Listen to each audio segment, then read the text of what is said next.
Assalamualaikum. Welcome back to our channel Studyhood. So today our topic is question number 1 of exercise 2.1, which is related to a book Mathematics of class first year.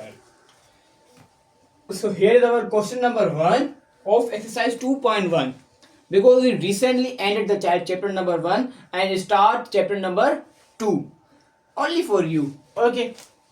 Exercise 2.1 का जो पहला सवाल है जो कि आज हम solve करेंगे वो है specify the type of each of the following matrix.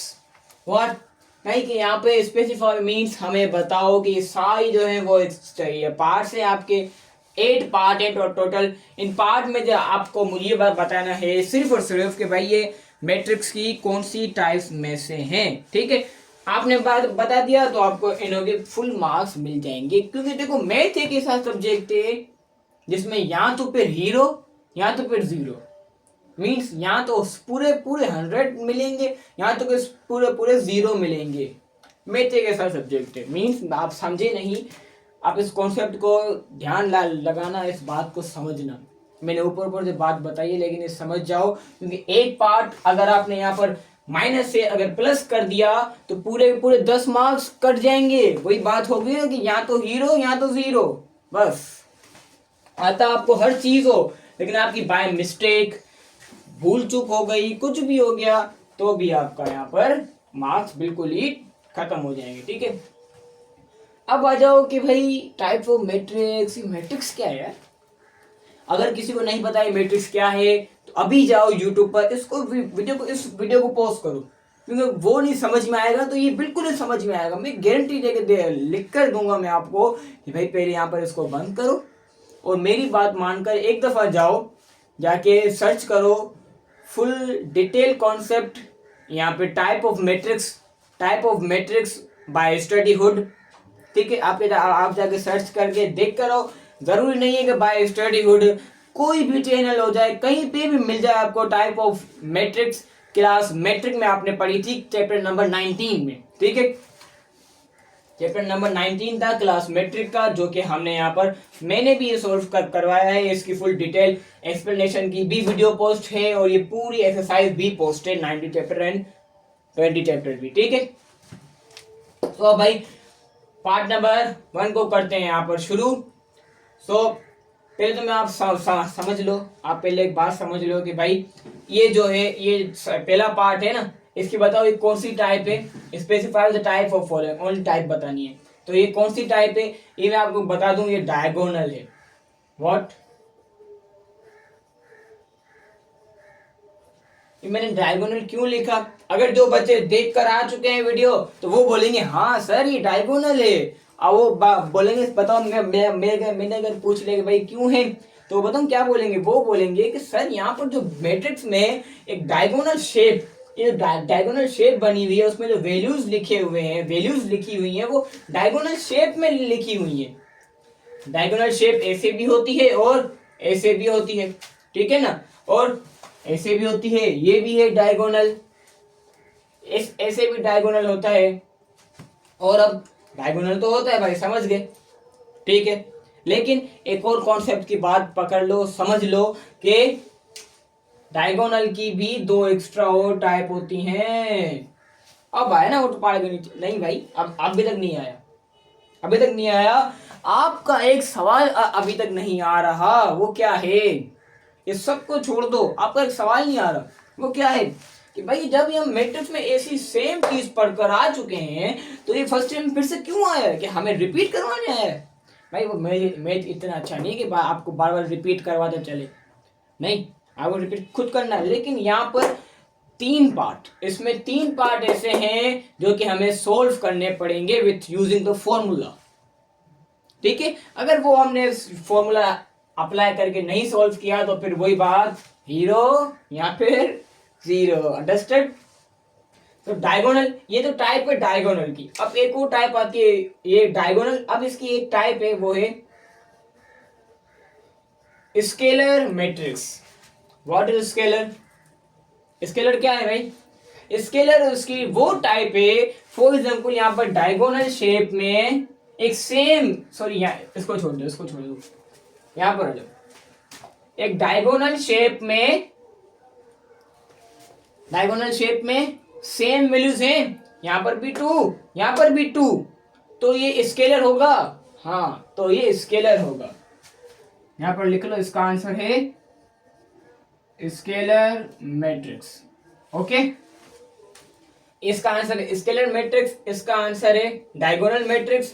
ये आंसर है बस, और इनों में कुछ भी नहीं करना। इनमें सिर्फ 3 ऐसे पार्ट हैं, 3 पार्ट ऐसे हैं जिनको सोल्व करना है, अदरवाइज सारे पार्ट में सिर्फ और सिर्फ ऐसा नाम लिखकर छोड़ दो। अच्छा, एक टाइप तो आप समझ गए।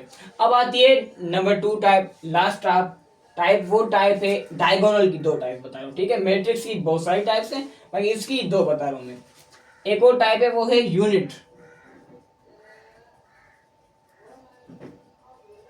Unit matrix. वो कौन सी मैट्रिक्स है भाई? वो ऐसी मैट्रिक्स है जिसमें सिर्फ और सिर्फ डायगोनल शेप में 1 हो। जहां पर डायगोनल शेप में सिर्फ और सिर्फ एक 1 हो, तो वो हमारी कहलाती है unit matrix, which is a type of diagonal matrix, and diagonal matrix is a type of matrix. Okay, अब करेंगे हम थोड़ा बहुत सा, यहाँ पर नहीं इरेज नहीं करते, लिखे रहना चाहिए, लिखा होना चाहिए, कोई मसला नहीं। अब आ जाओ पार्ट नंबर 2 और पार्ट नंबर 3 के ऊपर। पार्ट नंबर 1 तो आप समझ गए। अच्छा, बचपन में जब आप छोटे थे तो आपको आपके टीचर्स ने लाजमी बोला होगा, जब आप छोटे थे 2 या 4 क्लास में, 2, 3 या 4 में, तो आपको टीचर्स लाजमी बोलते नहीं भाई अब न्यू चैप्टर शुरू हो रहा है, कॉलम्स बनाओ और हेडिंग दो वर्ड्स एंड मीनिंग। बोला होगा, नहीं होगा? बोला होगा। तो क्या आप कॉलम कुछ ऐसे बनाते थे? शायद कुछ ये होते थे ना कॉलम, यहाँ पर वर्ड्स और यहाँ पर मीनिंग होती थी, ठीक है। ये सीरीज का कॉलम हो जाता था, और ये वर्ड्स का, ये मीनिंग का। वो तो होता है ना, कभी हम यहाँ पर इंग्लिश के वर्ड लिखते थे और यहाँ पर उर्दू के वर्ड, जैसे फॉर एग्जाम्पल मैंने यहाँ पर लिख लिया नेम और यहाँ पर नाम, ऐसे होती थी ना वर्ड मीनिंग। तो हम वो मिस क्या बोलती थी? वो बोलती थी कि भाई कॉलम बनाओ। क्या आप कॉलम ऐसे बनाते थे? ये लो बंदे कॉलम, यहाँ पर लिखेंगे हम वर्ड, यहाँ पर लिखेंगे हम मीनिंग। क्या कुछ ऐसे था? अबे नहीं यार, ऐसे नहीं था, ठीक है। तो हमारा कॉलम ये। अब आप कुछ समझे? ये एक टाइप है मैट्रिक्स की। वो क्या टाइप है? वो है column matrix. What? Column matrix. Understood? Yes sir. तो पार्ट नंबर 2 का भी आंसर लिख लिया हमने। अब आते हैं पार्ट नंबर 3 के ऊपर। अच्छा, मैंने आपको पहले से ही बता दिया है पार्ट नंबर 3। अब आप गेस करो, मैंने आपको क्या बोला कि आप कॉलम तो ऐसे बनाते हो, लेकिन क्या आप ऐसे बनाते हो? नहीं। ऐसे हम क्या बनाते थे? ऐसे हम लाइंस ही ड्रॉ करते थे शायद। आपने याद की हो या ना की हो, हम यहाँ पर लाइन ड्रॉ करते थे। जो ब्लैंक पेपर होता था उसमें पहले लाइन ड्रॉ करते थे, लाइन ड्रॉ करके फिर यहाँ पर हम कुछ लिखते थे। तो लाइन को जो है ना हम ज्यादातर रो बोलते हैं, रो। और ज्यादातर आपने अपने स्कूलों में, कॉलेजेस में असेंबली, प्रे, हम बचपन में क्या कहते थे इसको? प्रे। भाई प्रे हो रही है, प्रे हो रही है, लेकिन इसका असली नाम क्या है? असेंबली। असेंबली में जब आप खड़े होते हो, जब हम क्या बोलते हैं भाई अपनी रो सीधी करो, अपनी रो सीधी करो, अपने रो को यहाँ पर ले जाओ, ये वाली रो सीधी हो जाओ, या कुछ भी रो कहते थे उसको हम। रो क्यों कहते थे? क्योंकि कुछ ऐसे वो सीरीज वाइज होती थी, तो उसको हम रो कहते थे। यहाँ पर भी जो नंबर्स लिखे हुए हैं वो रो में हैं, ठीक है। इसको हम क्या कहेंगे? Row matrix. Understood? Understand? Yes sir. अब समझ में आया ना? पार्ट नंबर 1 में समझ में आया, पार्ट नंबर 2 में समझ में आया, पार्ट नंबर 3 में समझ में आया, पार्ट नंबर 5 भी, 6 भी। और अब आ जाओ पार्ट नंबर 7 के ऊपर। पार्ट नंबर 7 जो है ना, अब इसको यहाँ पर गौर से देखो। ये अब आप मुझे बताओ, कमेंट करो कि भाई कौन सी टाइप है। कमेंट में जल्दी जल्दी टाइप करो, लिखने से पहले, और ईमानदारी से लिखने से पहले कमेंट करो। कोई मसला नहीं, गलत हो जाए भले गलत हो, अगर गलत नहीं आप कहोगे तो सही कैसे आएगा? अगर आप एक दफा गलत कहोगे, एक दफा गलत जवाब दोगे, तो अगले दिन सही आंसर दोगे आप, देखना अपने आप को, ठीक है। अब ये मैं आपको बता दूं, ये टाइप है स्केलर। क्यों स्केलर है? कि मैंने आपको क्या बताया था कि भाई जब भी सेम वैल्यू आ जाए, वन के अलावा सेम वैल्यू आ जाए तो वो स्केलर मैट्रिक्स होता है, scalar matrix. Understand? Yes sir. बाकी कितने पार्ट बचे? Part number 4, part number 7, part number 8। वो मैंने क्यों नहीं किए, वो मैंने आपको क्यों नहीं एक्सप्लेन किया? क्या मैं उन को नहीं करूंगा? भाई उन को तो करना है, वही तो मेन पार्ट है, वही तो आपको समझाने के लिए एक्सरसाइज आपके पास आई है। वो क्या है कि भाई आपके पास जब भी मैट्रिक्स में आयोटा आ जाए, जब भी मैट्रिक्स में आयोटा आ जाए, आयोटा इमेजिनरी नंबर होता है, अगर जब भी आपके पास आयोटा आ जाए और उस सूरत में आए जब आपकी रो और कॉलम एक से ज्यादा हो। यहां पर रो गिनो, 1 2, 2 रो हैं, 1 2, 2 कॉलम है, ठीक है, 2 रो और 2 कॉलम है। तो यानी आयोटा कंडीशन क्या है? आयोटा आ जाए और रो और कॉलम एक हो एंड एक ना हो, सॉरी एक ना हो, 2 एक से ज्यादा हो, तो हम एक फॉर्मूला अप्लाई करते हैं। वो बताऊं क्या होता है? A is equal to A conjugate transport is equal to, अब बात सुनो, अब रुक जाओ, अब थोड़ा कॉन्सेप्ट देने के लिए अब थोड़ी कॉन्सेप्ट की बात आती है, ठीक है भाई। A कंसिडर कर देते हैं इस मैट्रिक्स को बराबर है A के, लेट सपोज, ठीक है, A के। अब हमने क्या किया कि भाई इसका कंजुगेट लिया। What is conjugate? कंजुगेट क्या होता है? नहीं पता तो मैं बताऊंगा भाई। मैंने क्लास मैट्रिक में भी पढ़ाया, क्लास फर्स्ट ईयर में पढ़ाया कि व्हाट इज कंजुगेट। कंजुगेट जहां पर भी आ जाए वहां पर आपको क्या करना है? वहां पर आपको सिर्फ और सिर्फ कुछ भी नहीं करना, वहां पर आपको इमेजिनरी नंबर की साइन चेंज कर देनी है। Whenever you find a conjugate, you change the sign of imaginary number.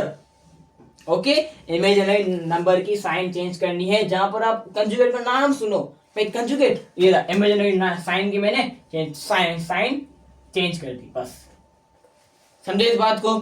और ट्रांसपोर्ट क्या होता है? ट्रांसपोज क्या होता है भाई? वो होता है कि भाई आप जो है एक रो को कॉलम में चेंज करो, वो भी क्लॉकवाइज। अच्छा मुझे आप बताओ, क्लॉकवाइज और एंटी क्लॉकवाइज क्या होता है? भाई क्लॉकवाइज कोई नाम से पता चल रहा है, क्लॉकवाइज। क्लॉक क्या होता है? क्लॉक क्या है? ए भाई घड़ियाल है क्लॉक। घड़ियाल कैसे घूमता है? ये 12 1 2 3 4 5 6 ऐसे घूमता है नहीं भाई। 12 से 1, 1 से 2, 2 से 3, 3 से 4, 4 से 5, 5 से 6, घड़ियाल ऐसे घूमता है ना, तो इसको हम क्या कहेंगे भाई? क्लॉकवाइज। अगर मैं ऐसे खड़ा हो जाऊं तो ऐसे आपके लिए ऐसे होगा, ठीक है, ये हो गया क्लॉकवाइज। ये क्या घूम रहा है? घड़ियाल क्लॉकवाइज घूम रहा है। और anti clockwise means anti clockwise. Anti मैंने क्लॉकवाइज के उल्टी तरफ एंटी घूमे, मींस 12 से 11, 12 से 11, 11 से 10, 10 से 9, 9 से 8, उल्टा चले घड़ियाल, तो उसको हम क्या कहेंगे भाई? ये एंटी क्लॉकवाइज घूम रहा है। लेकिन जब सीधा चल रहा है कुछ ऐसे, तो वो क्लॉकवाइज है। तो मैंने आपको क्या बताया भाई? एक रो को कॉलम में चेंज करेंगे क्लॉकवाइज। रो उठाया, क्लॉकवाइज घुमाया और पेस्ट। यहां पर कॉपी, क्लॉकवाइज घुमाकर ऐसे पेस्ट। बस समझे इस बात को? समझ में तो आ चुका होगा, लेकिन फिर भी करके दिखाएंगे, फिर मजा आएगा, ठीक है। ये 3 पार्ट वैसे करके दिखाएंगे। अब आ जाओ आगे। अब अगर आप ए का आप कॉन्जुगेट ले लिया, उसका आपने ट्रांसपोर्ट ले लिया, और फिर भी अगर वो ए सेम आ जाए, अगर वो ए सेम आ जाए, तो हम उसको कहेंगे Hermitian matrix. Okay, Hermitian matrix. Okay, अगर वो सेम आ जाए, बिल्कुल डिट्टो कॉपी। सुना है कभी आपने? बिल्कुल फोटोकॉपी बनकर आ जाए ना उसकी। इस हमने सब कॉन्जुगेट लिया, ट्रांसपोर्ट लिया, लेकिन वो फिर भी सेम आ जाए अपने सवाल की तरह ही, तो फिर वो क्या कहलाएगा? Hermitian matrix. अगर सवाल आता है अगर सेम ना आए, अगर सेम ना है फिर तुम क्या करोगे, फिर क्या बोलेंगे हम उसको, फिर हम उसको बोलेंगे स्क्यू हर्मिशन मैट्रिक्स। अंडरस्टूड भाई, बहुत समझाने की कोशिश की है, ये मत समझना कि मैं आपको करवाऊंगा, नहीं करवाऊंगा, लेकिन आफ्टर इरेज, तो इरेज करना यहाँ पर लाजमी हो चुका है। सो 3 2 1 एंड इरेज। ओके भाई, अब हम अपना सवाल सॉल्व करेंगे पार्ट नंबर 4। पार्ट नंबर ये हो जाएगा हमारा 8 पार्ट, ये हो जाएगा हमारा 9 9 8 और 4, ये तीनों पार्ट अब हम सॉल्व करेंगे इस फॉर्मूले के मदद से। ठीक है, तो यहां पर लिख लो अब सॉल्यूशन। पार्ट नंबर 4 को सॉल्व करने के लिए लेट्स सपोज इस मैट्रिक्स को हम बराबर कर देते हैं ए के, तो ए इज इक्वल टू 0 आयोटा और iota and 0। Okay, A B C D. ठीक है ना, ये भी एक कॉन्सेप्ट है मैट्रिक्स का डिटरमाइन फाइंड करने के लिए, जो कि आपको क्वेश्चन नंबर 3 में समझाया जाएगा। ठीक है, सो ए इज इक्वल टू ए का कॉन्जुगेट, मींस आयोटा वाले जितने भी नंबर है उनके हम साइन चेंज कर देंगे, उनको एंटी कर देंगे। एंटी मींस उल्टी, यानी अगर यहाँ पर प्लस है तो इसको हम माइनस, यहाँ पर प्लस है तो माइनस। ओके, और अब ट्रांसपोर्ट फाइंड करना है। ट्रांसपोर्ट कैसे आता है भाई, रो को कॉलम में क्लॉकवाइज राउंड करके यहाँ पर लिखेंगे, मींस नहीं समझे, यहाँ पर देखो एक रो है हमारे पास 0 और माइनस आयोटा, तो इस रो को कॉलम में चेंज करो 0 और माइनस आयोटा, मैंने इस रो को इस कॉलम में चेंज किया। ठीक है, अब फिर यहाँ पर माइनस आयोटा एंड 0, तो यहाँ पर इस रो को कॉलम में माइनस आयोटा इंटू यहाँ पर नीचे 0। अब क्या ये सेम आ गया इससे, हाँ भाई ये सेम आ गया। ठीक है, माइनस प्लस का कोई यहाँ पर फर्क हम यहाँ पर नहीं लिखेंगे, तो यहाँ पर सेम आ गया। इसको क्या कहेंगे भाई, इसको कहेंगे हम Hermitian matrix. Answer of our part number 4. Now we move on to our part number 8. But after erase, so 3, 2, 1, erase. Okay. Now we move on to our part number 8 of question number 1. तो part number 8 में भी पहले let suppose कि इस पूरे bracket को matrix को जो है ए के बराबर कर दो और कॉन्जुगेट निकालेंगे। भाई कॉन्जुगेट में क्या बोला था मैंने कि भाई इमेजिनरी नंबर की साइन चेंज करनी है। Okay, so 0 is not a imaginary number, so we can't change the sign. 0 iota है, प्लस का आयोटा है, तो फिर यहाँ पर हम क्या लिखेंगे भाई, यहाँ पर लिखेंगे माइनस आयोटा। ओके, और अब -2 आयोटा है तो +2 आयोटा, माइनस आयोटा है तो प्लस आयोटा, 0 को 0 ही लिखेंगे, और -4 है तो +4 आयोटा, एंड -2 आयोटा है तो +2 आयोटा। अब +4 आयोटा है तो -4 आयोटा लिखेंगे, एंड 0 तो 0 ही है भाई। ठीक है, अब कॉन्जुगेट तो हमने फाइंड कर दिया, अब हमें क्या करना है, अब हमें जो है इसका ट्रांसपोज निकालना है। ट्रांसपोज में क्या होगा, ट्रांसपोज में हम रो को कॉलम में चेंज करेंगे। क्या करेंगे भाई, फिर से बताओ, रो कितनी है यहाँ पर, 1 2 3 रो को 3 कॉलम में चेंज करना है। कैसे होगा मैं सिखाऊंगा ना, एक दो सिखा भी लिया है एक दफा, अब फिर से आप लोग, अब जिसको नहीं आया वो सुन ले। ठीक है, रो को कॉलम में चेंज करेंगे क्लॉकवाइज घुमाकर, क्लॉकवाइज, इसको ऐसे उठाया, उठाकर क्लॉकवाइज घुमाया और यहाँ पर पेस्ट। ठीक है, ये होता है तरीका ट्रांसपोज निकालने का। यहाँ पर थोड़ा सा टील लगा देंगे, 0 माइनस आयोटा 2 आयोटा। ठीक है, यहाँ पर अब 0 माइनस आयोटा और +2 आयोटा। अब यहाँ पर iota 0 4 iota 2 iota -4 iota and 0। अब यहाँ पर आप देखो क्या ये दोनों सेम है, ये रहा हमारा ए, ये रहा हमारा क्या है, ये हमारा फाइनल किया हुआ आंसर है वो ए, और ये हमारा ओरिजिनल ए। क्या ये दोनों सेम है भाई, 0 आयोटा 2 आयोटा, भाई साइन का जो है ना यहाँ पर फर्क आया है, साइन का। ओके, और कोई यहाँ पर बेसिक डिफरेंस नहीं है, तो ये भी हमारा क्या कहलाएगा, हर्मिशन मैट्रिक्स। अंडरस्टूड? समझ में आई ये बात? भाई कैसे नहीं समझ में आएगी, इतनी इजी मेथड से हो, इतना डिटेल कोई नहीं एक्सप्लेन करता यार, इतना कोई एक्सप्लेन नहीं करता। जब हम पढ़ रहे थे तो कभी किसी ने हमें सॉल्व नहीं किया करवाया। भाई मैं भी अभी फर्स्ट ईयर में ही हूँ, मैं भी कुछ क्लास 11 में हूँ, लेकिन अल्हम्दुलिल्लाह मुझे जो है ये सब कुछ अभी आ चुका है। मैंने बहुत पहले पढ़ चुका हूँ मैं, ठीक है। मैं तो अभी फर्स्ट ईयर पूरी करने वाला हूँ रिसेंटली बस, ठीक है। अब आ जाओ कि पार्ट नंबर 9 की तरफ। वो क्या है भाई, अब इसको कंसिडर कर देंगे ए की तरफ, और अब इसका conjugate.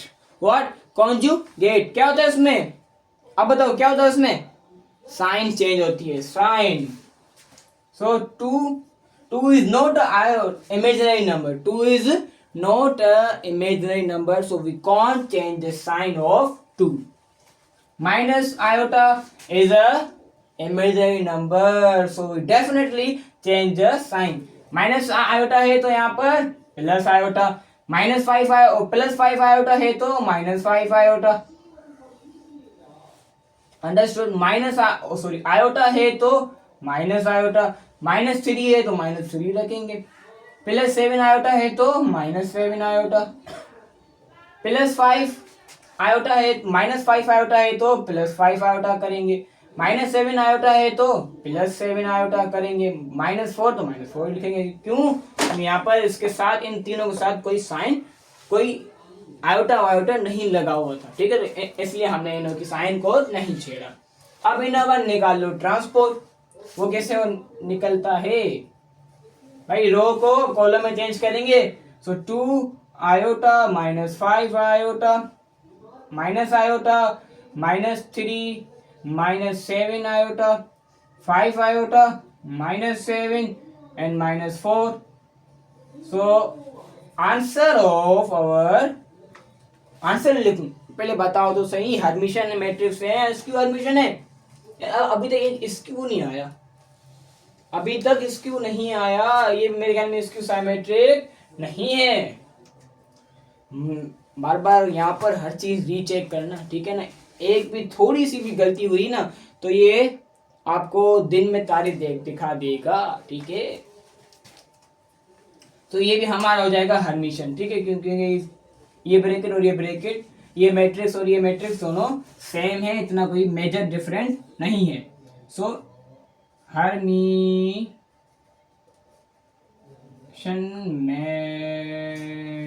Matrix, understood? Yes sir. Okay, so ये था हमारा question number 1 class exercise 2.1। Question number 1 को हमने यहीं पर ही खत्म किया भाई। अब अपनी अपनी पेन नोटबुक करो बंद और जस्ट चिल, ठीक है, और वेट करो हमारे क्वेश्चन नंबर 2 के लिए। क्वेश्चन नंबर 2 छोटा सा है, छोटी सी है, लेकिन मैंने इस वीडियो में कंबाइन नहीं किया, ठीक है, फिर जो है आप लोगों के लिए मुश्किल होती है उसको ढूंढने के लिए, ठीक है ना। तो अब मूव ऑन होते हैं हमारे क्वेश्चन नंबर 2। मिलते हैं अपने अगली वीडियो में जिसमें हम क्वेश्चन नंबर 2 को एक्सप्लेन करेंगे। तब तक के लिए अल्लाह हाफिज एंड थैंक्स फॉर वॉचिंग।